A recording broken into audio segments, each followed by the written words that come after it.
majority of Palestinians, Ismail Haniyeh was a freedom fighter, born and bred in Gaza after his family became refugees after Israel was established. His loss, more than many other Palestinian leaders, will be felt deeply in the Shati camp in Gaza City, where he was known as Abu Abed. What a loss. He lost his children. He lost himself and his home. He was also lost. We no longer have leadership.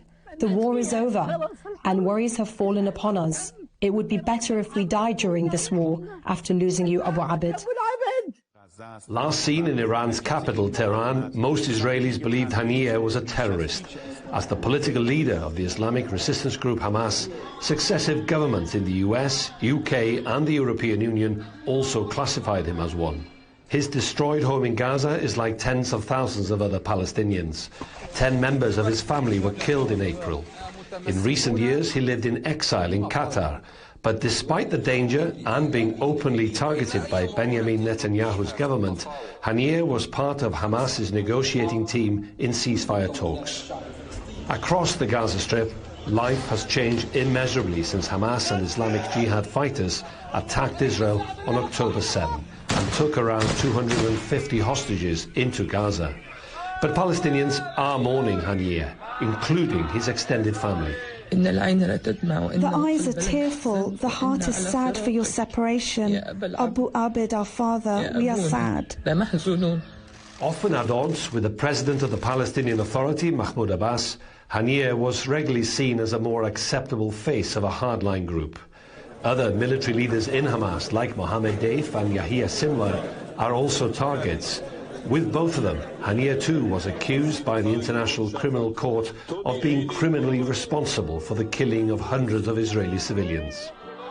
As all Hamas leaders, Haniyeh was a Sunni Muslim. The reaction by Shia Muslims in Tehran reflects the depth of emotions after his assassination and the antipathy of the Iranian government and its supporters towards Israel. Ioio, Dafydd, CGTN. Ioio, what does his death mean for the conflict between Israel and Palestine, and come to that for the wider Middle East?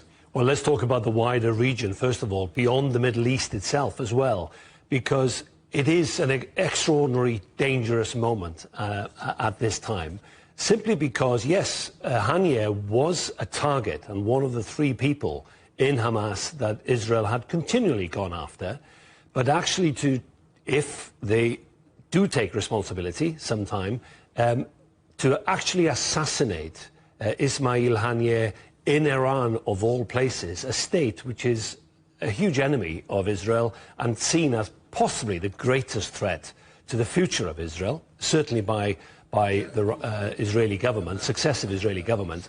So it is a very dangerous time. Also, Haniyeh was involved in the ceasefire talks, and he had that almost like a roving diplomatic role. The Israelis knew that he was part of that team, and Qatar and Egypt were part of the discussions. So now that people are trying to recognize, was he actually killed by a missile at 2 a.m., as people are telling us from Iran, or indeed something else happened? But either way, it will be seen, and questions are asked already by Palestinians, especially in Gaza. How did this happen? Was there a security breach in Iran itself? So there are lots of questions, and of course, Israel being Israel, it doesn't take any acknowledgement, doesn't make any acknowledgement, because this happened in another country's sovereign territory. If it was within Palestine, or even in Syria, Lebanon, it might be different, but it isn't. Just brief us on the international reaction so far. Well, it's been huge, as one would expect.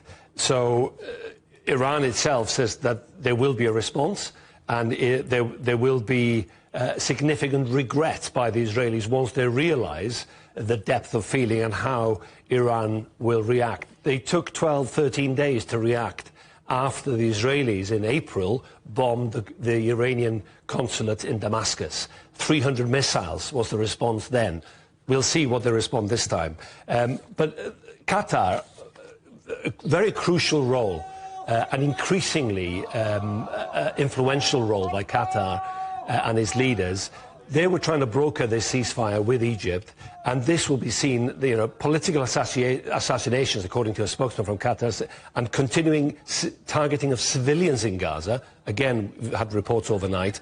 Then that will make the mediation and a success of ceasefire talks far harder.